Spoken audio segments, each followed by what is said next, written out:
That means ఏదైనా component మనం define చేసిన తర్వాత కాంపోనెంట్ మీద ఈవెంట్ రేట్ చేయాలన్నా, కాంపోనెంట్ మీద ఫంక్షన్ రేట్ చేయాలన్నా కంపల్సరీ ఆ ఫంక్షన్ డెఫినేషన్ అనేది కింద పెట్టుకుంటాం. కొన్ని కేసెస్ మన ఫంక్షన్స్ పైన పెట్టుకున్నాం. ఇంతకుముందు ప్రోగ్రామ్స్ అన్ని కూడా ఫంక్షన్స్ పైన పెట్టుకున్నాం, కింద నుంచి కాల్ చేసుకున్నాం. కొన్ని కేసెస్లో ఏంటంటే కాంపోనెంట్స్ మనం పెట్టిన తర్వాత రెస్పెక్టివ్ ఫంక్షన్స్ కానీ ట్రిగ్గర్స్ కానీ కింద డిఫైన్ చేసుకోవాలి. ఇప్పుడు బాడీ ఇస్తున్నాను, బాడీ స్క్రిప్ట్ ఇచ్చి ఇక్కడ ఎండ్ బాడీ ఇస్తుంది. ఎండ్ బాడీ అని HTML.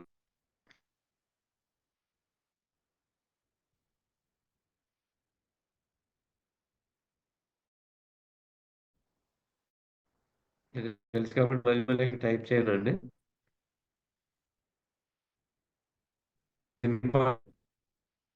ఇంతకుముందు ఇక్కడ ఏం చేసాం, ఆన్ క్లిక్ అని చెప్పి ఈవెంట్ రేట్ చేసాం.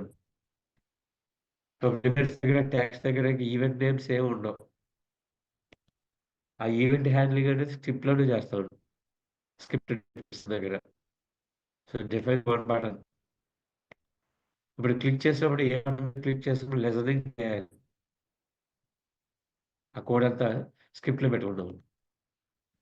మీకు తెలుసు ఫార్మ్ ట్యాగ్ లేకపోతే కనుక ఏ బటన్ కానీ ఏ టెక్స్ట్ బాక్స్ కానీ వాటి యొక్క వాల్యూస్ కానీ వాటి యొక్క ప్రాపర్టీస్ మనకి కావాలంటే get element by ID document document dot element by of button one, where button one is ID of corresponding button. ఈ వేరియబుల్ స్టోర్ అయింది. ఇప్పుడు మీరు క్లిక్ చేసి ఉంటే బటన్ క్లిక్ అయి ఉంటే then perform corresponding function. You have clicked button 1. ఒకవేళ button 1లో on change ఏం జరిగింది అనుకోండి, BTN ఆన్ చేంజ్. ఎక్కువగా బటన్కి మనం ఏం చేస్తామంటే క్లిక్ చేస్తూ ఉంటాం. అదే టెక్స్ట్ బాక్స్ తీసుకున్నారు అనుకోండి, ఆన్ చేంజ్ పెట్టచ్చు, ఆన్ ఇన్పుట్ పెట్టచ్చు, ఆన్ ఫోకస్ పెట్టచ్చు, ఆన్ కీ ప్రెస్ పెట్టచ్చు. ఇప్పుడు మనం ఏం చేసామో వాటి రిలేటెడ్గా ఉన్నటువంటి యాక్షన్ పెర్ఫామ్ కావాలి. ఫస్ట్ అప్రోచ్ ఏం చెప్పుకున్నాం, ఇక్కడ ఇవ్వాలి on click, on key press, on focus. ఏ ఈవెంట్లు అయితే కావాలో అన్ని ఈవెంట్లు వాటి యొక్క ఫంక్షన్స్ అండి. ఇప్పుడు ఏం చేస్తామంటే ఇక్కడ అన్ని ఇక్కడ పెట్టుకుంటామండి. బట్ క్లిక్ కాబట్టి క్లిక్ ఎగ్జాంపుల్ చూస్తాను.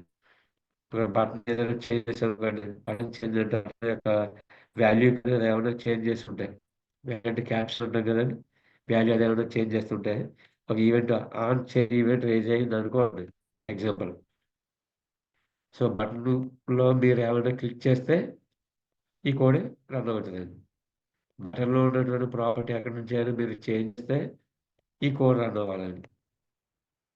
ఇలాగా ఒక బటన్ రిలేటెడ్గా ఉన్నటువంటి number of triggers, number of event handling functions కింద మనకు కావాలన్నప్పుడు ఈ స్టైల్ అప్లై చేస్తాను కదండి.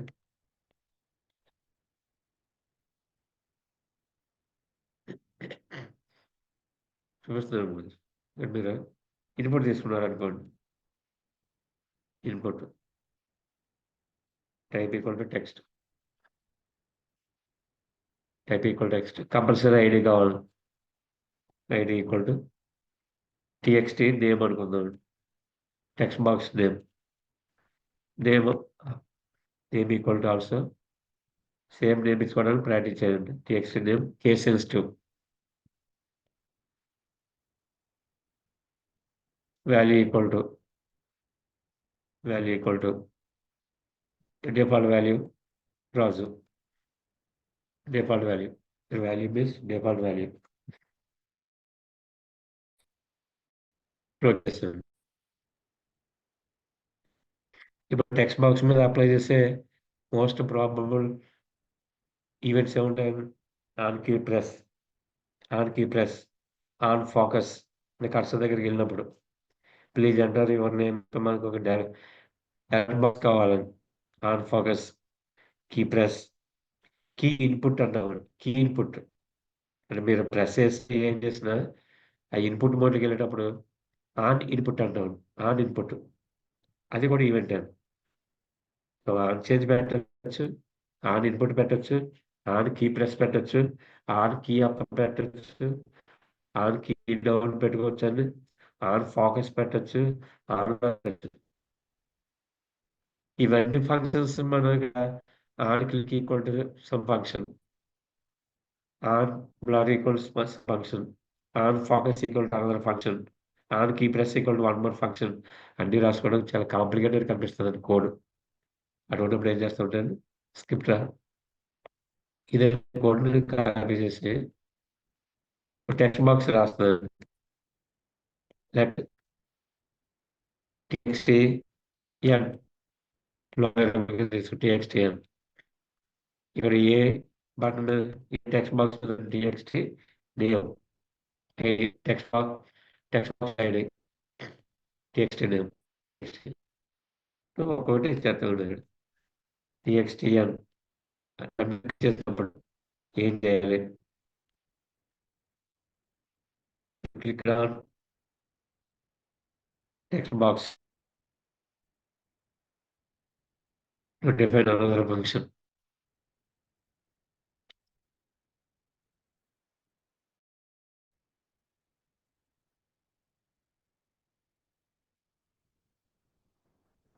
On key press.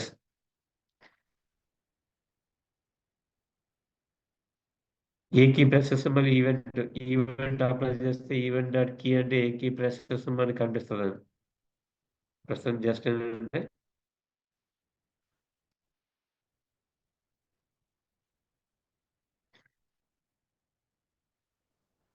You entered a key, a key చూపించట్లేదండి.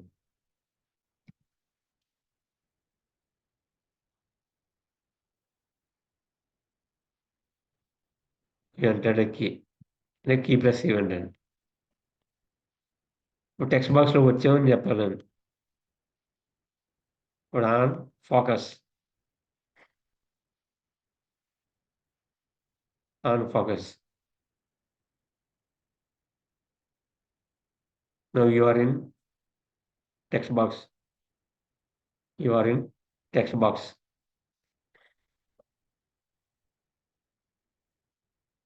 And so so way of approach తెలిసింది కదండి.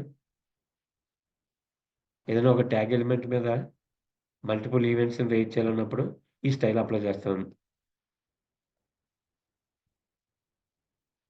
దట్ ఈ సెకండ్ అప్రోచ్ ఎక్కువగా వాడుకునేది.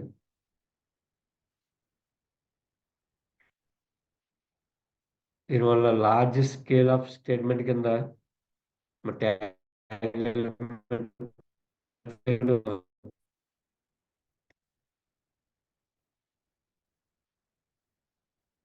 Third approach add event listener function చేస్తాం.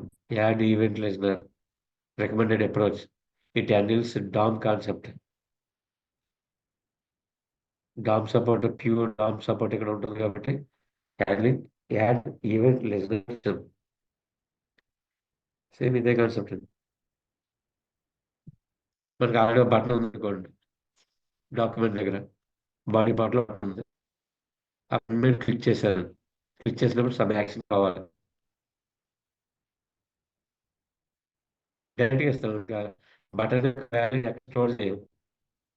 Document dot get element by ID dot, చూడండి మరి ఇక్కడ ఏ button click చేసిన బటన్ యొక్క వాల్యూగా ఇక్కడ వస్తుందండి. డాట్ యాడ్ ఈవెంట్ దాంట్లో ఏం చేయాలి, క్లిక్. ఇక్కడ ఆన్ అనేది ఉండదండి.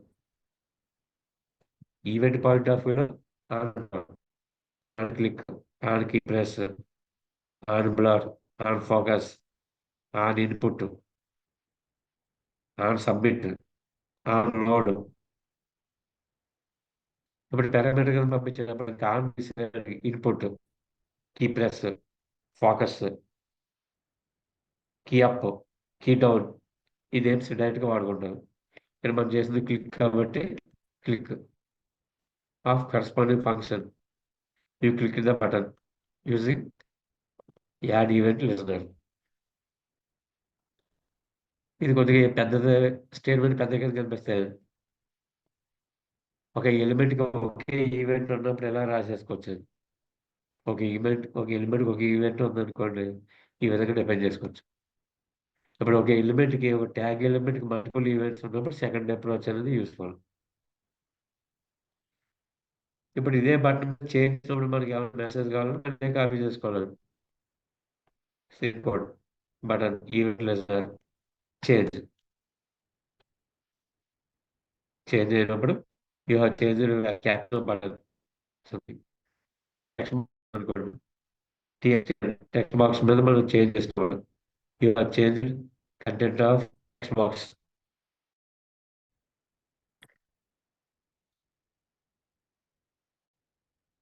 సో ఈ 3 అప్రోచెస్ లోంచి మీకు ఏ అప్రోచ్ కన్వీనియంట్‌గా ఉంటుందో ఆ అప్రోచ్‌తో మనం కోడ్ రాయొచ్చండి. ఇనిషియల్‌గా ప్రాక్టీస్ చేయడం ఫంక్షన్ బిల్డింగ్‌ని డెవలప్ చేసుకున్న ఈవెంట్స్‌ని. రెండోది ఒకే ఎలిమెంట్‌కి మల్టిపుల్ యాక్షన్స్ గాని కావాలితే గనుక సెకండ్ అప్రోచ్. థర్డ్ అప్రోచ్ డైరెక్ట్‌గా మనం ఈవెంట్ ఏ ఈవెంట్ అయితే కాల్ చేసుకుంటాం. కాల్ చేసి ట్రిగ్గర్ చేస్తాం. ఫైర్ చేస్తాం.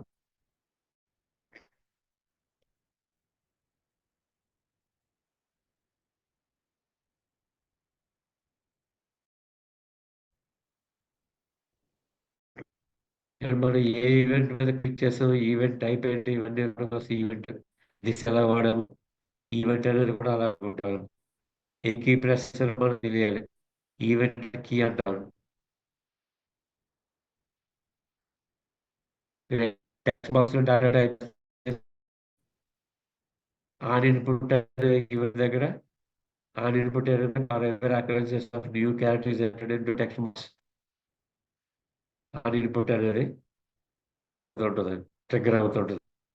అప్పుడు మీరు ఒక స్పేస్ ఇచ్చుకోండి. స్పేస్ అలౌ చేయకూడదు. అక్కడ స్పేస్ ఇచ్చామని ఎలా తెలుస్తుందంటే ఈవెంట్ కీ అనే ప్రాపర్టీ ద్వారా మనం క్యాప్చర్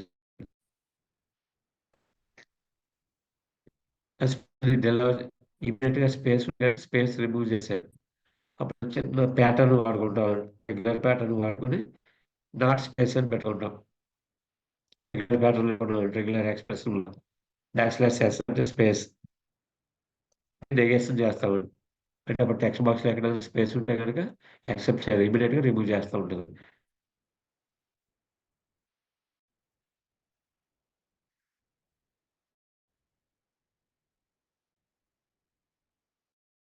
బౌలింగ్ అవసరం లేదండి.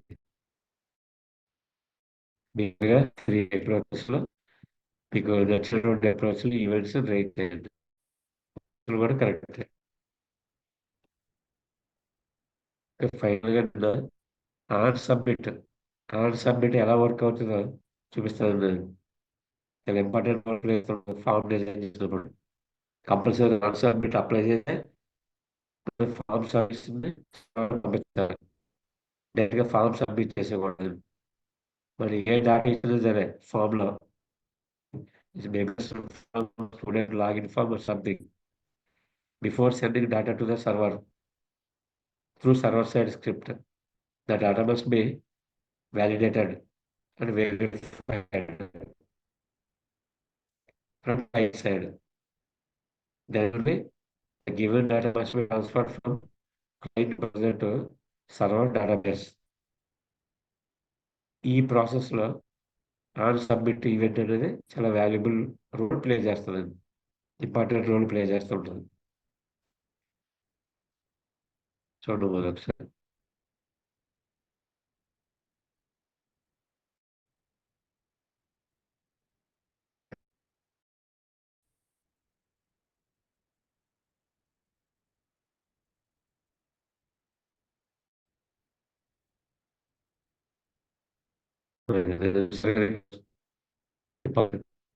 Event that prevent the default function. It prevents default function of the form and perform corresponding actions in the function. If any action is false, any data of particular control is false, then automatically return back to form. If is return true, ఆ values are related. Finally, returns true. Then automatically transfer to server side script code ఒకటి చూడండి.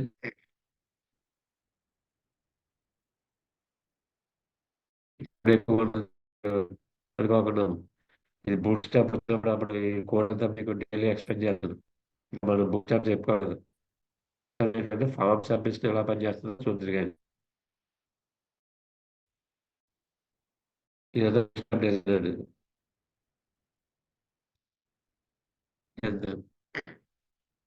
Container container centre ఇవన్నీ boot classes అవి boot stop మెడికి classes support ఉంటుంది.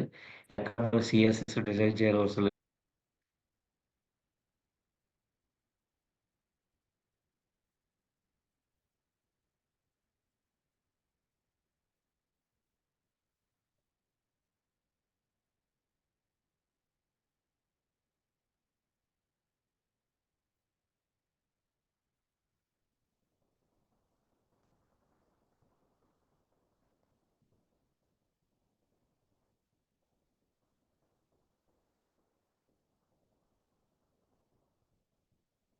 చూడండి ఒకసారి మళ్ళీ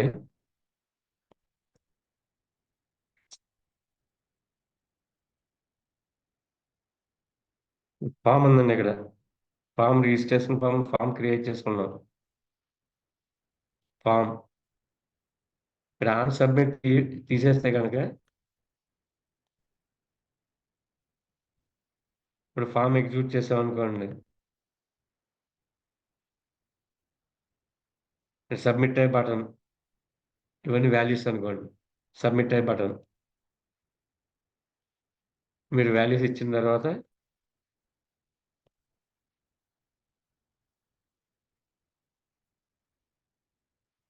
register.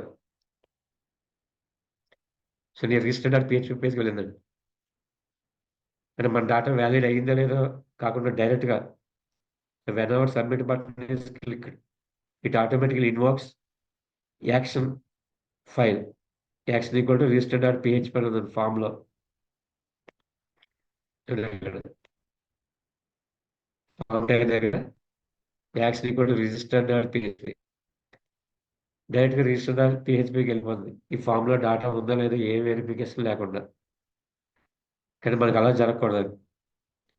First ఏం చేయాలంటే మనం ఇచ్చినటువంటి డేటా అంతా ప్రాపర్ వ్యాలిడేట్ చేసుకోవాలి. అంటే ప్రతి కంట్రోల్లోనూ వాల్యూ ఉందా లేదని. అన్ని వాల్యూస్ ఉన్నాయనుకోండి అప్పుడు returns true. Otherwise prevent default of submission of form. ఈ వర్క్ చేయడం కోసం first requirement on submit and call particular function. On submit is event, form event అండి.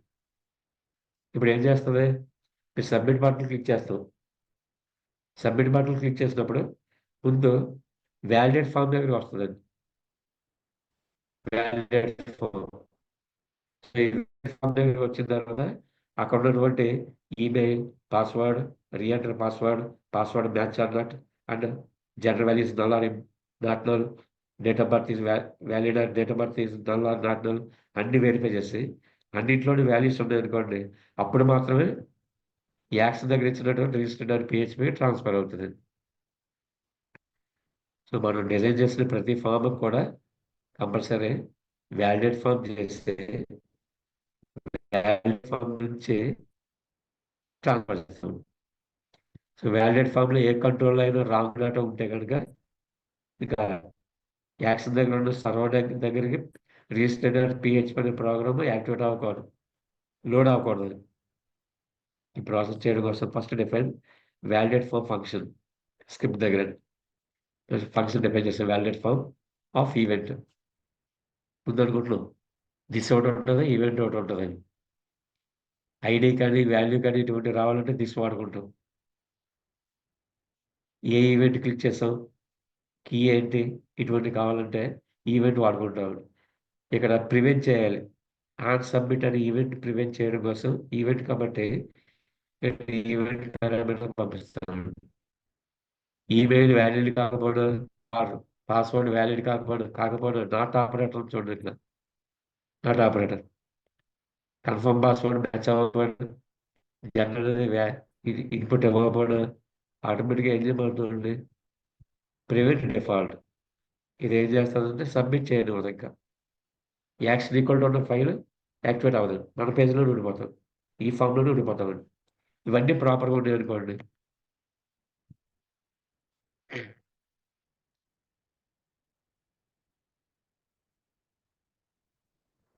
ఇవన్నీ ప్రాపర్గా ఉన్నాయి అనుకోండి, అప్పుడు రిటర్న్స్ ట్రూ అండి. ట్రూ అన్నప్పుడు అప్పుడు మాత్రమే యాక్షన్ వచ్చి రిజిస్టర్డ్ పిహెచ్పి అనే పేజ్ స్టార్ట్ అవుతుంది. ఇప్పుడు ఇంట్లో ఒక్కొక్క ఫంక్షన్ చూడాలి.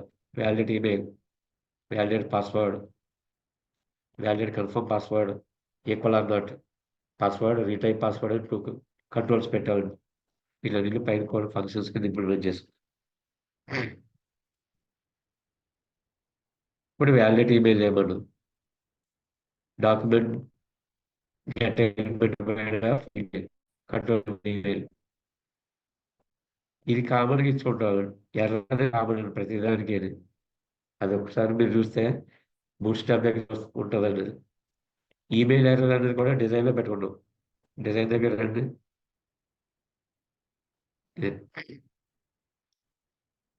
ఫస్ట్ మనకి ఈమెయిల్ కావాలి. Label email, text box, email type box అండి, టెక్స్ట్ బాక్స్ లాంటిది ఈమెయిల్ టైప్. ఇప్పుడు మీరు ఇన్పుట్ టైప్ ఈక్వల్ ఈమెయిల్ అనుకోండి, దీనికి వ్యాలిడేట్ చేస్తుంది, మనం వ్యాలిడేట్ చేయడం అవసరం లేదు.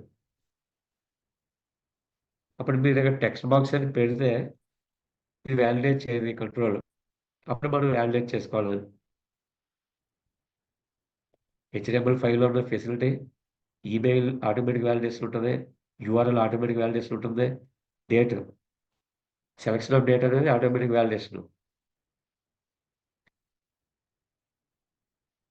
టెక్స్ట్ అనేది మనం వ్యాలిడేట్ చేసుకోవాలి. ఫర్ ఎగ్జాంపుల్ టెక్స్ట్ అని ఇచ్చాము, మన ఈమెయిల్ ప్రాపర్గా ఇవ్వకపోతే కనుక on input, on input function దగ్గరికి వెళ్తుంది. అంటే మీరు ప్రతి అక్షరం ఏ కీ ప్రెస్ చేసినా ఆన్ ఇన్పుట్ కింద ట్రీట్ చేస్తుందండి. సో ఎవ్రీ టైం అండి ఈమెయిల్ మనం ఇస్తున్నటువంటి వ్యాలిడే కాదు వెరిఫై చేస్తూ ఉంటుంది. ఒక వ్యాలిడ్ కాదని చెప్పు ఈమెయిల్ ఎర్రర్లోకి వాల్యూ అసైన్ అవుతుంది. ఇది ఒక డ్యూ ట్యాగ్ ఇన్వాలిడ్ ఫీడ్బ్యాక్ అని. అలా ప్రతిదానికి పెట్టుకుంటాం. పాస్వర్డ్ కాపీ చేసుకుంటే సరిపోతుంది అన్నింటికని. ఐడి చేంజ్ చేసుకుంటాం, password error, email error, date of birth error, gender error అని. వచ్చిన మిస్టేక్ కింద మనకు కనిపించడం కోసం అని. అవుట్పుట్ చూడండి ఒకసారి.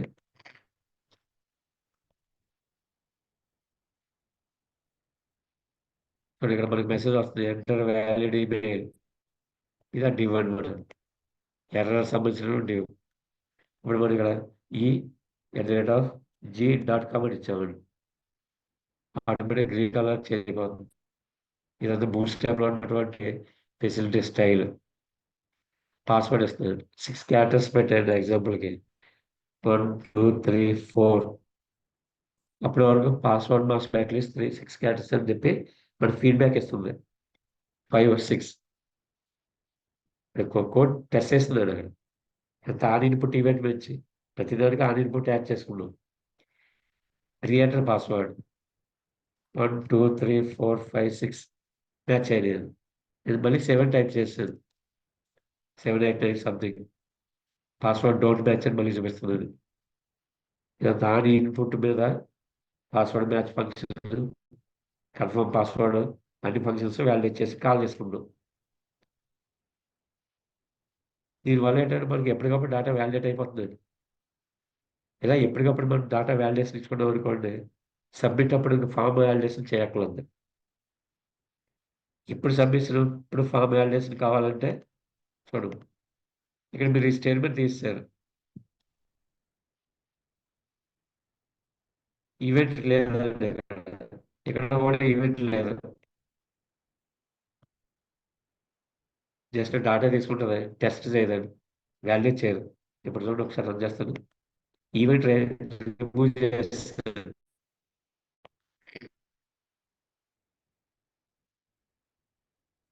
అసలు ఏ నో రెస్పాన్స్. ఇటువంటి దాంట్లో ఇప్పుడు డేటా సబ్మిట్ చేస్తున్నాం అనుకో, డేటా రాంగ్ డేటా వెళ్ళిపోతుంది అక్కడ సర్వర్‌కి. అప్పుడు సబ్మిట్ చేయడానికి ముందుగా మొత్తం డేటా అంతా మనం ఇచ్చింది కరెక్టే కదా వెరిఫై చేసుకొని, కరెక్ట్ అయితేనే ట్రూ అవ్వాలి. లేకపోతే ఫాల్స్ అయిపోయి మళ్ళీ ఈ పేజ్‌లో అప్పుడప్పుడు ఆన్ సబ్మిట్ అనేది యూజ్ చేసుకుంటాను. కానీ జనరల్‌గా ఏ కంట్రోల్‌కి ఆ కంట్రోల్ ఈవెంట్ వెరిఫికేషన్ ఉంటది. ఫార్మ్ సబ్మిట్సినప్పుడు కూడా ఫైనల్‌గా వెరిఫై చేస్తాడు. టూ వే చెక్ కింద. Two factors check control. So, individual control verification చేయాలి. ఫార్మ్ సబ్మిట్ చేస్తున్నప్పుడు మళ్ళీ ఆ ఫంక్షన్స్ అన్నీ ఒకసారి కాల్ చేసుకొని డేటా వెరిఫై, వాలిడేట్ చేసుకుంటాం. ఇది ప్రాపర్ అప్రోచ్. మన బ్రౌజర్‌లోనే కదండీ రన్ అయ్యేది. బ్రౌజర్‌లో రన్ అవుతుంది కాబట్టి టైమ్ వేస్ట్ అనేది ఉండదు. నెట్వర్క్ ట్రాఫిక్ అనేది ఏమి ప్రాబ్లమ్ ఉండదండి. మన బ్రౌజర్‌లోనే వాలిడేట్ చేస్తది కాబట్టి. ఎందుకంటే జావాస్క్రిప్ట్ కోడ్ అంతా బ్రౌజర్‌లో రన్ అవుతుంది. అంచేత ప్రతి దానికి ఈవెంట్ క్రియేట్ చేస్తాం. Validate email, validate password, validate confirm password, validate gender. Null value ఉందా ఏంటో వెరిఫై చేయడం కోసం నల్ వాల్యూ పర్పస్‌కి. Validate date of birth. అసలు వాల్యూ ఉందా లేదా నల్ వాల్యూ. ఇవన్నీ కరెక్ట్‌గా ఉంటే గనుక సబ్మిట్. ఈ కోడ్ అంతా ఈ విధంగా ఉంటదండి. ఈ కోడ్ గురించి మీరు థింక్ చేయకండి. మెయిన్ పాయింట్ ఏంటంటే ఆన్ సబ్మిట్ అనేది ఎలా వర్క్ అవుతది. ఇప్పుడు డేటా అంతా కరెక్ట్‌గా ఇస్తున్నాను.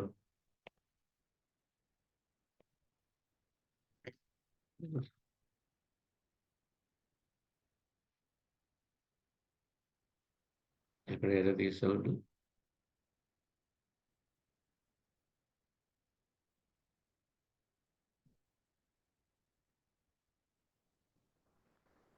సబ్మిట్ చేస్తున్నాను. ఇప్పుడు ఇక్కడికి వెళ్ళిందండి. ఒకవేళ మీరు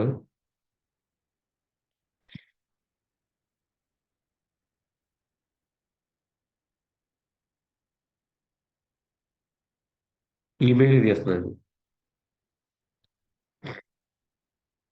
ఈమెయిల్ తీసాను. రన్ చేస్తున్నాను.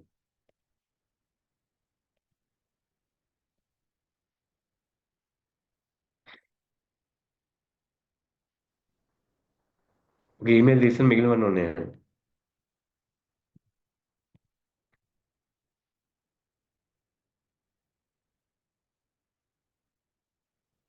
సబ్మిట్ చేస్తున్నాను.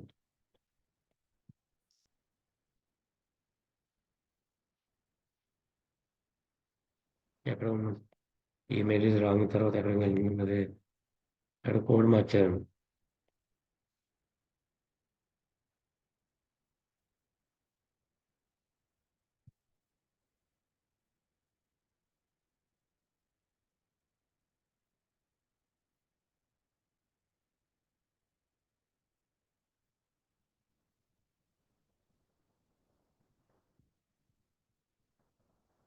నెక్స్ట్ క్లాస్‌లో చూస్తానమ్మా.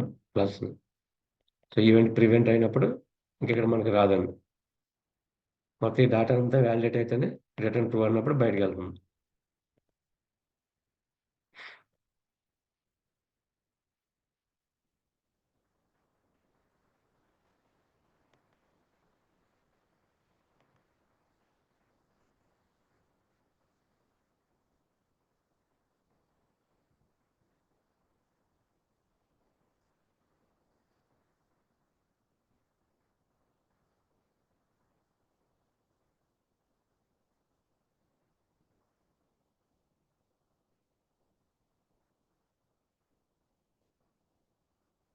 ఇప్పుడు చేంజ్ చేశాననుకోండి.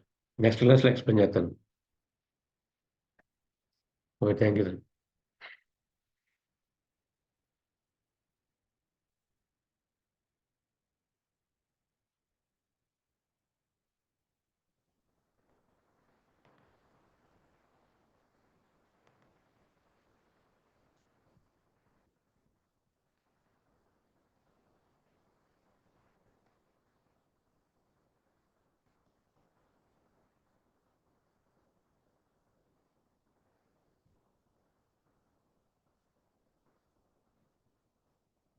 ఇదే అడుగుతుందండి. Email ID is invalid. Please enter email. ఇప్పుడు ప్రాపర్ ఈమెయిల్ ఇచ్చామనుకోండి. ఎట్ ది రేట్ ఆఫ్ ఉండాలి, డాట్ ఉండాలండి. మిగిలిన వాల్యూస్ ఎలా ఉన్నా పర్లేదు. ఇప్పుడు రిజిస్టర్ డాట్ పిహెచ్పి ట్రాన్స్ఫర్ అవుతుంది.